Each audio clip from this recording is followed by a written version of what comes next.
ሎሚ ዘቕርቦ ቪድዮ ብጣዕሚ ኣገዳሲ እዩ ብፍላይ ድማ ስደተኛታት ሬፊጂ ዕቑባ ዝሓዘትኩም ኣሳለም ሲከር ወይ ድማ ዳግመ መስፈሪ ሬዝልመንት ፅበዩ ዘለኹም ሰባት ማለት እዩ ሰላም ከመይ ቀኒኹም ኣብ መላእ ዓለም ትርከቡ ናይ ሃይታት ዩብ ተኸታተልቲ ድሓን ዘለኹም ኣብ ዘለኹምሞ ሰላም ክትህልውለይ በዓልቲ ሙሉእ ተስፋዬ ሎማዓንቲ ከዓ ከምቲ ኩሉ ግዜ ሓድሽ ሓበሬታ ክህሉ ከሎ ናይ ስደተኛታት ሒዘልኩም ዝመፅእ ሎሚ ከዓ ብሓደ ሓድሽ ሓበሬታ ብዕለት 27 ኣፕሪል ዝወፀ ሓበሬታ ሒዘልኩም መፅእ ኣለኹ ከምቲ ኩሉ ግዜ ዝብሎ ምንጩ ካብ ናይ CWS እዩ ብዙሓት ሰባት ትፅሕፍሉ ኢኹም ካበይ እቲ ምንጪ ትብሉ ኢኹም እቲ ምንጪ ይሕብር ምሕባር ጥራይ ዘይኮነ ድማ ኣብቲ ሊንክ ይቐምጠልኩም እየ ማለት እዩ ምናልባት ኣብቲ ሊንክ ዘይክትረኽቦ ወይ ዘይክትሪእዎ ትኽእሉ ትኾኑ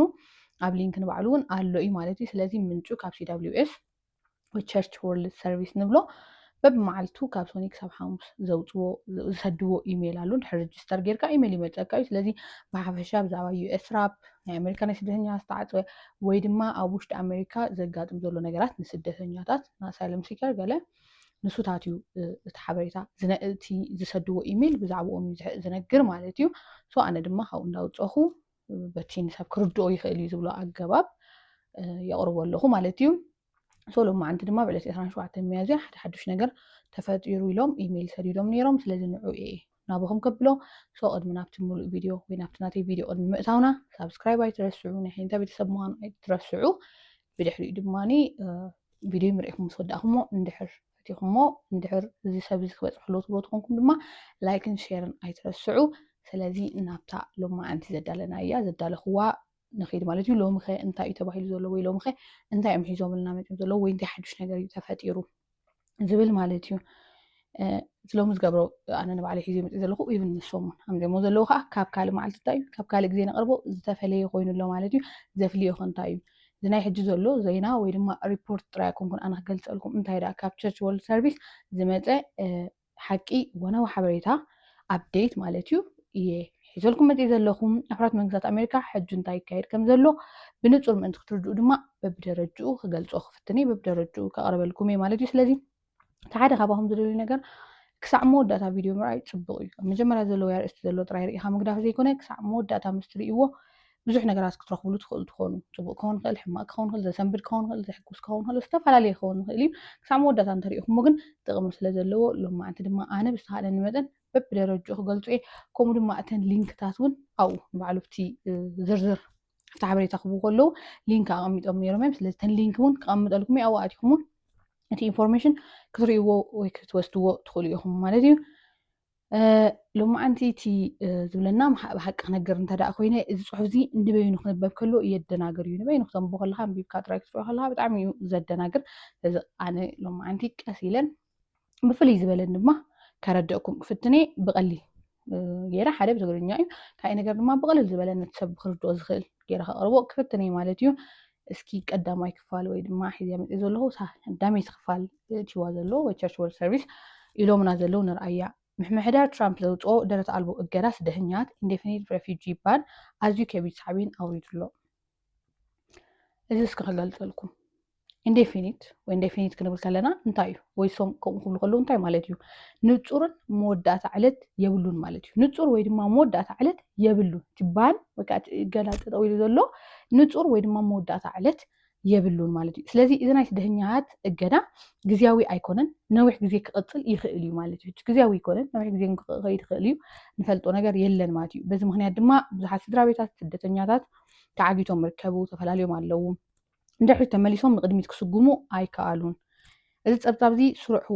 እዋናዊ ሓበሬታታት ይህብ እዚ ሕጂ ኣነ ዝበኩም ስሩዕ እዋናዊ ሓበሬታታት ይህብ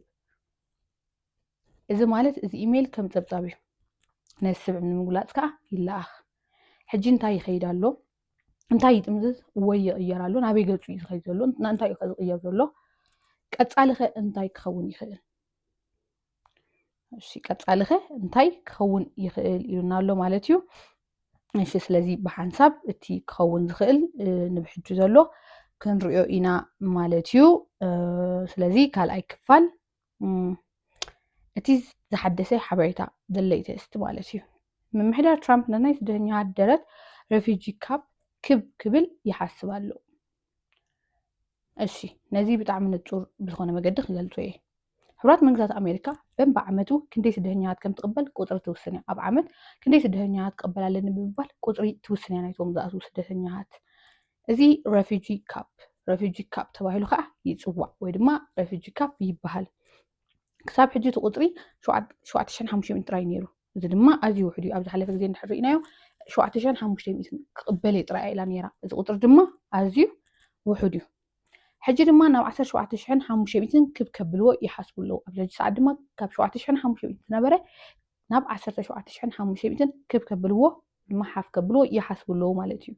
أما جمرتها ጽቡቕ ዜና ይመስል ኸውን ግን ሓደ ጸገም ኣሎ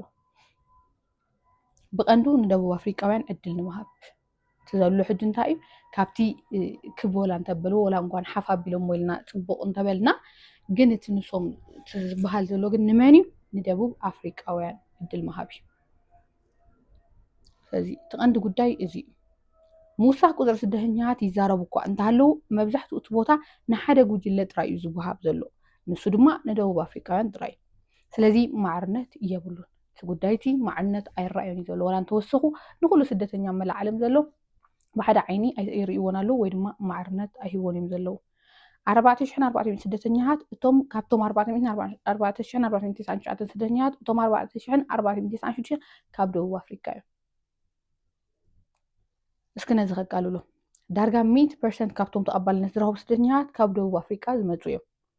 ካብ ካልኦት ሃገራት ግን 3 ጥራይ እዮም ስለዚ ብወግዒ እቲ ፕሮግራም ተኸፊቱ ይበሃል ኣሎ ብተግባር ግን ንኩሉ ሰብ ተዓፅዩ ዘሎ ምክንያቱ በዚ ክንርድኦ ከለና ወላ ተኸፊቱ ተበልኻ ወይ ድማ ከፈት ተበልኻ ወይ ድማ ዝኽን ቅበይና እንተበልኻ ደቡብ ኣፍሪካ ጥራይ ምዃኑ ግን ተዓፅዩ ክበሃል ዝኽእል እምበር ተኸፊቱ ኢልካ ክትዛረበሉ ኣይትኽእልን ኢኻ እንጂ ኣብተን ሊንክ ዝቐመጥዎን ነይሮም ከብለልኩም ኣነ ብዓቕመይ ይገልፀን ክፍትነ ንስኹም ድማ ኣትኩም ትርእይዎን ኢኹም መግለፂ ሕጊ ሎው ኤክስፕላኔሽን جسكا قرب دوك بلمو زعما حدا قداس حقي خغلص ايه معناتو እዚ ዘሎ ኩነታት ምስቲ ሕጊ ዝጋጮ ክኸውን ይኽእል እዩ ናይ 1980 ሕጊ ስደተኛታት Refugee Act of 1980 እዚ እቲ ኣብ ሕብራት መንግስታት ኣሜሪካ ስደተኛታት ብኸመይ ከም ዝኣትዉ ዝቆፃፀር ቀንዲ ሕጊ እዩ እዚ ሕጊ እዚ ሰለስተ ኣገደስቲ ነገራት ይብል ቀዳማይ ፕሬዚደንት በብዓመቱ ክንደይ ስደተኛታት ክቅበል ከም ዘለዎ ክውስን ኣለዎ ካልኣይ ነዚ ውሳነ ቅድሚ ምሕላፉ ምስ ኮንግረስ ክመያየጥ ኣለዎ ሳልሳይ ትልሙ ዝገልጸሉ ሙሉእ ጸብጻብ ክቐርብ ኣለዎ ስለዚ እዚ ሕጊ እዚ ከም ናይ መምርሒ መጽሓፍ እዩ ስለዚ ሰለስተ ሕጊ ርኢና ኣለና ሓደ ፕሬዚደንት በብዓመቱ ክንደይ ስደተኛታት ክቅበል ከም ዘለዎ ክውስን ኣለዎ ካልኣይ ነዚ ውሳነ ቅድሚ ምሕላፉ ምስ ኮንግረስ ክመያየጥ ወይ ክዘራረብ ኣለዎ ስለ እሱ ዝወሰኖ ስኢሉ ይኮነን ዝሓልፍ ምስ ኮንግረስ ተመያይጡ እዩ ዝሓልፍ ሳልሳይ ድማ ትልሙ ዝገልጽ ሙሉእ ጸብጻብ ክቐርብ ኣለዎ እቲ ሓሳብ ድማ ምስ በለ ኮንግረስ ተመያይጡ ትልሙ ዝገልጽ ከዓ ሙሉእ ሓሳብ ክቐርብ ኣለዎ ስለዚ ሕጊ እዚ ከም ናይ መምርሒ መጽሓፍ እዩ ሕጂ ድማ ሰባት መንግስቲ ነዚ መምርሒ ብትክክል ኣይስዕቦን እዩ ዘሎ ይብሉሎ ማለት እዩ ከም ትሪኡ ዘለና ዘይከውን ነገር ስለ ዝግበር ዘሎ እንታይ እዮም ዝብሉ ዘለዉ ሰባት መንግስቲ ነዚ መምርሒ ብትክክል ኣይስዕቦን እዩ ዘሎ ነቲ ዝጥቀምሉ ዝነበሩ ካብ 1980 ዝነበረ ሕጊ ብትክክል ኣይጥቀመሉን እዩ ዘሎ ክሲ ሎውስዊት ተመሓይሸ ጥርዓን ኣቕሪቦም ኣለዉ ብለና ብዝኻስ ተመሓይሸ ጥርዓን ኣቕሪቦም ኣለዉ እዚ ማለት ነቲ ክሲ ኣሓዲሶሞ ወይ ኣመሓይሾሞ ማለት እዩ እቲ ክሲ በዚ ስም እዚ ይፍለጥ ፓሲቶ ቨርሰስ ትራምፕ ማለት እዩ ከም ቸርች ወርልድ ሰርቪስ ህያስን ዝኣመሰሉ ውድባት ኣብዚ ጉዳይ እዚ ኢዶም ኣትዮም ኣለዉ ብዙሕ ግዜ እዚ ተዛሪብና ኣለና መን እዩ ከሲሱ ከመይ እቲ ክሲ መፂኡ መዓስ መፂኡ ኣስሪሕና ኣብ ካሊእ ቪድዮታት ስለዝረኣናዮ እቶም ሓደሽቲ ነዚ ቪድዮ ነዚ ብዛዕባ ዘይረኣኹሞ ኣብ ቪድዮታት ኣትኹም ብዛዕባ እዚ ክትሪእዎ ትኽእሉ ኢኹም ማለት እዩ ንሳቶም ዝብልዎ ዘለዉ እቲ ፖሊሲ ፍትሓዊ ኣይኮነን ኣፈላላይ ዝፈጥር ክኸውን ይኽእል እዩ ካልኦት ስደተኛታት ድማ ይዕገቱ ኣለዉ ኢሎም እዘን ሰለስተ ነጥብታት ይብሉ ኣለዉ ወይ ዝብልዎ ዘለዉ ማለት እዩ ዘሰንብድ መስመር ሾኪንግ ላይን እቲ ፕሮግራም ንፃዕዳውያን ጥራይ ተባሂሉ ዝተዳለወ እዩ ኣብዚ ራእዩ እቲ ዘሰንብድ ነገር እንታይ እዩ እቲ ፕሮግራም ንፃዕዳውያን ጥራይ ተባሂሉ ዝተዳለወ እዩ ንደቡብ ኣፍሪቃውያን ነዞም ፃዕዱ ንብሎም ዘለና ንዖም ጥራይ እዩ ተዳልዩ እዚ ብጣዕሚ ከቢድ ክሲ እዩ እቲ ፖሊሲ ኣብ ዓሌት ዝተመርኮሰ ክኸውን ከም ዝኽእል እዩ ዘመልክት እቲ ክሲ ኣዝዩ ኣገዳሲ ዝኸውን ዘሎ ድማ በዚ ምክንያት እዩ ማኒ ሴክሽን ወይ ክፍሊ ገንዘብ ኮንግረስ ናይ ኢሚግሬሽን ተቆፃፀርቲ ትካላት $140 ቢልዮን ይሓስብ ኣሎ እስከዚ ነዚ ብቐሊሉ ክገልጾ እቲ ገንዘብ ናብ ከምዚኦም ዝብሉ ትካላት እዩ ዝኸይድ ኣይሲኢ ነስዕብ ሓላፍነት ኣለዎ ስደተኛታት ኣብ ምእሳር ሰባት ኣብ ማእከላት ማእሰርቲ ምዕቃብ ምጥራዝ ወይ ድማ ዲፖርቴሽንስ ስለዚ ገንዘብ እዚ ማለት ተወሳኺ ምፅራይን ምእሳርን ማለት እዩ ስለዚ እንት ብደገ ዘሎ ግዲፍና ሕጂ ከዓ ውሽጢ ኣሜሪካ ዘሎ ኢና ንርኢ ዘለና ማለት እዩ ግን ንቐፊታ ዘቕርቡ ሰባት ዝብልዎ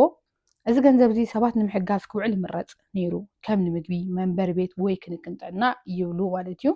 ስለዚ እዚ ድማ ነቶም ኣብ ውሽጢ ኣሜሪካ ዘለኹም ኣብ ደገ ዘለና ስደተኛታት ክንብሎ ኮይና ካብ ኣሜሪካ ወፃኢ ኣብ ውሽጢ ኣሜሪካ ዘለኹም ድማ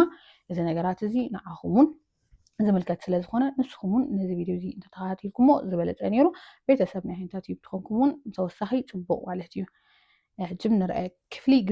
ግሪን ካርድ ሴክሽን ናይ ግሪን ካርድ ሕቶታት ብፖለቲካዊ ርእቶታት ምክንያት ውዱቕ ክኾኑ ይኽእሉ እዮም ስለዚ እዚ እቲ ብጣዕሚ ኣገዳሲ እዩ ማለት እዩ ሕጂ ናትኩም ርእቶ ኣብ ተቕርቦ ጠለብ ፅልዋ ክህልዎ ይኽእል እዩ ማለት እዩ ንኣብነት ኣብ ኢንተርነት ኦንላይን እትፅሕፍዎ ፅሑፋት ሓደ ማለት እዩ ኣብ ኢንተርነት ኦንላይን እትፅሕፍዎ ፅሑፋት ካልኣይ እትሳተፍሎም ሰላማዊ ሰልፍታት ስለዚ እዚ ጉዳይ እዚ ሕጂ ሰዓት ናይ ጉዳይ ሰነዳት ጥራይ ኣይኮነን እምነትኩም እውን ክግምግም ይኽእል እዩ ብለና ማለት እዩ ሰብኣዊ ዛንታታት ሂማን ስቶሪስ ኣሎ ገለገለ ዘጋጠመ ጓል 85 ዓመት ኣረጊት ወይ ድማ ብዕድመ ዓባይ ተታሒዛ ተኣሲራ እዚ ሓደ ኣገዳሲ ነገር የርእየና እቲ ፅኑዕ ፖሊሲ ንመንእሰያት ጥራይ ኣይኮነ ዝፀሉ ዘሎ ንኣዝዮም ተነቀፍቲ ዝኾኑ ሰባት እውን ይፀሉ ኣሎ ስድራቤታት ይእሰሩ ይፍትሑ እንደገና ድማ ይእሰሩ ኣለዉ ኣሻት ህፃናት ድማ ሕጂ ኣብ ማእከላት ማእሰርቲ ይርከቡ ይብለና ማለት እዩ እስከ ሕጂ ድማ ካልእ ዝሃቡና ሊንክ ነይሩ ካልኣይ ሊንክ ሰከንድ ሊንክ ንራዩ እሱ ከዓ ሕጂ ድማ ብዛዕባ ካልእ ኣገዳሲ ፕሮግራም ክገልፅ ፕሮግራም ላውንተንበርግ ፕሮግራም እዚ ፕሮግራም እዚ ብሃይማኖታዊ ምክንያት መስጎግቲን ዝወርዶም ሰባት ንምሕጋዝ ዝተዳለወ እዩ ብሃይማኖታዊ ምክንያት ካብ ዓዶም መስጎግቲን ዘጋጠሞም ንዕኦም ኢሉ ዝተዳለወ እዩ እቲ ፕሮግራም ማለት እዩ እንታይ ኢለኩም ነይረ እቲ ፕሮግራም ላውተንበርግ ፕሮግራም ይበሃል ማለት እዩ ሕጂ ሊንክታት ኣብኡ ከቕምጠልኩም ኣትኹም ክትርእይዎ ትኽእሉ ኢኹም እዚ ፕሮግራም እዚ ብሃይማኖታዊ ምክንያት መስጎግቲን ዝወርዶም ሰባት ንምሕጋዝ ዝተዳለወ እዩ ንኣብነት ክርስቲያን ኣይሁድ ሰዓብቲ እምነት ባሃይ ከምኡታት ዝበሃል እምነት ዝበልኩም ነዘን ሰለስተ ገለ ኣብነት ማለት እዩ ከም ልሙድ እዞም ሰባት እዚኦም ብሰላም ናብ ሕራት መንግስታት ኣሜሪካ ክኣትዉ ይኽእሉ ነይሮም እዮም ሕጂ ግን እዚ ፕሮግራም እዚ ዳርጋ ደው ኢሉ እዩ ዘሎ ልዕሊ 14,000 ሰባት መውፅእ ሲኢኖም ተዓጊቶም ኣለው ብዙሓት ካብኣቶም ድማ ኣብ ሓደጋ እዮም ዘለው ይብለና ማለት እዩ እዚ እስኪ ሕጂ ከዓ ናብቲ ክስስ ከንመለስ ባክ ቱ ሎው ስዊት ማለት እዩ ሕጂ ከዓ እስኪ ናብቲ ክሲ መሊስና ንርኣዩ ዓይነት ክሲ እዩ ፓሲቶ ቨርሰስ ትራምፕ ዝበልናዮ ፓሲቶ ምስ ትራምፕ ዘሎ ክሲ እስኪ ንዑ ከዓ ተመሊስና ንርኣዩ እዚ ክሲ እዚ ነዚኦም ዝስዕቡ ይቃለስ ኣሎ ነተን ዝተፈላለየን ዘለዋ ስድራ ቤት ነቶም ተዓጊቶም ዘለው ስደተኛታት ነቶም ኩሉ ሕጋዊ መስርሕ ዝወድኡ ግን ሕጂ ተዓጊቶም ዘለው ሰባት ንኣብነት ካብ ደቃ ተፈልያ ዘላ እደ ንዓመታት ዝፅበዩ ዘለው ስደተኛታት ካብ ኤርትራን ካልኦት ሃገራትን ኮይኖም ገና ኣብ ሓደገ ዘለው ስድራቤታት ስለዚ እዚ ክሲ እዚ ብዛዕባ ፍትሓውነት እዩ እዚ ክሲ እዚ እንታይ እዩ ብዛዕባ ፍትሓውነት እዩ ኩነታት ቤት ፍርዲ ኮርስታት ሕጂ እቲ ክሲ ገና ይቕፅል እዩ ዘሎ እቲ ዳኛ ከዓ ጃማልን ዋይትሄድ ይበሃል እቲ ፍርዲ ኣብ ከባቢ መስከረም 2026 ክጅምር ትፅቢት ይግበሮ ስለዚ ገና ዝተወሰነ ነገር የለን ግን ውሳነታት ገሊፎም ክመፁ ይኽእሉ እዮም ስለዚ እዚ ብዛዕባ ክሲ እዚ ኣብ ዝሓለፈ ቪድዮታት ተሰራሪብናሎም ነርና ኢና ኣብ መስከረም ብዙሕ ነገራት ክንርኢና ቀስ እናበለ እዩ ዝኸይድ ግን ኣብ መስከረም እዩ ናይ መወዳእታ ውሳነ ክኸውን ትፅቢት ዝግበሮ ስለዚ ኣብ መስከረም ሓደ ነገር ክመፀና ተስፋ እንገብር ማለት እዩ ስለዚ ኣብ መወዳእታ እዚ ኩሉ ሓበሬታ ብዙሕ ከም ዝኾነ ፈልጥ ግን እንታይ ከም ዝኸይድ ዘሎ ብሓቂ ክትርድኡ የድልይ ዛናታት ጥራይ ክትሰምዑ ኣይኮነን ዳግመ መስፈሪ ሪዘልመንት ቪዛ ወይ ምስድራ ምፅባር እትፅበዩ እንተለኹም እዚ ሓበሬታ እዚ ስለምንታይ ነገራት ይድንጉዩ ወይ ይዕገቱ ከም ዘለው ንምርዳእ ይሕግዘኩም ሓበሬታ ይሃልኩም እቲ ሕጂ ትገብርዎ ትኽእሉ ዝዓበየ ነገር ንሱ እዩ ስለዚ እዚ ናተይ ቪድዮ ሓጋዚ ኮይኑ እንተረኺብኩምሞ ምናልባት እቲ ዘይተረድኦ ሰብ ክርድኦ እንድሕር ክኢሉ በዚ ቪድዮ ድማ ሼር ምግባር ኣይትሕመቑ ላይክ ምግባር ኣይትሕቆ ከምኡ ድማ ሳብስክራይብ ብምግባር ናይ ሃይታ ቤተሰብ ምዃን ኣይትሕመቑ ማለት እዩ ካብ ድሕር ካብ ኣብ ዝነበረ ብሕጅም ብዙሕ ካልእ ሓበሬታታት ሒዘልኩም ክመፅእ እሱ ክገብር እንድሕር ኮይነ ግን ብናትኩም ደገፍ ናትኩም ኣብ ጎነይ ምዃን ከድልየኒ ማለት እዩ ዝኾነ ዓይነት ካመንት ሕቶ ክኸውን ይኽእል كقرب زلوا نجارات كون خل ويحدش تسرخ بنجارات ممكن تسألكم تدليوا نجارات انحرار له خينو دما عبنا كومنت بوتا دما من يريتو بوتا كتقدفوا لي تخيلوا يهم نسو تراي كادي كونه ዝኾነ ነዚ ዝምልከት ዝኾነ ዘጋጠመኩም ነገር እንተሎ ክፍታሕ ዘለዎ ወይ ድማ ንብዙሕ ሰባት ከጋጥም ይኽእል እዩ ትብልዎ እንተሎም ከምኡ ኣብ ካመንት ትገድፉለይ ካብ ሕጂ ድማ እቲ ኩሉ ግዜ ኣነ ዝገብሮ ነበርኩ ቀይርና ድማ ካብ ሕጂ እንድሕር ሓንቲ ካመንት ተፃሒፋ ናይ ሓደ ሰብ ብዙሕ ላይክ እንድሕር ረኺባ ድማ ንዓኣ ንበይና ዝኸውን መልስታት ምክንያቱ ናይ ኩሉ ሰብ ሓሳብ ክኸውን ስለ ዝኽእል ንዓኣ ንበይና ድማ ሙሉ ቪድዮ ክሰርሓላ ስለ ዝኾንኩ እንድሕር ሕጂ ዝኾነ ካመንት ክፅሕፉ ከለኹም እንድሕር እቲ ካመንት ንዓኹም ዝመልስ ወይ ድማ ንስኹም ትደልይዎ ክምልሰልኩም እንድሕር ኮይኑ ብዙሕ ላይክ እንድሕር ሂብኩም ነታ ብዙሕ ላይክ ዝተዋህበትላ ቪድዮ ክሰርሓላይ ማለት እዩ እዚ ቃል እዩ ብተወሳኺ ብካልእ ናይ ኣሜሪካ ወይ ድማ ናይ ኣውስትራልያ ወይ ድማ ሓዱሽ ሓበሬታ እንድሕር ረኺበ ናባኹም ከብሎ ንሕጂ ግን እቲ ኣብ ኣሜሪካ ዝካየድ ዘሎ ነገራት ወይ ሓዱሽ ተባሂሉ መፂኡ ዘሎ ነዚ ይመስል ብሕጂ ዘለካ ብሓባር ክንሪኦ ኢና ክሳብ ሽዑ ግን ሰላም ቅነ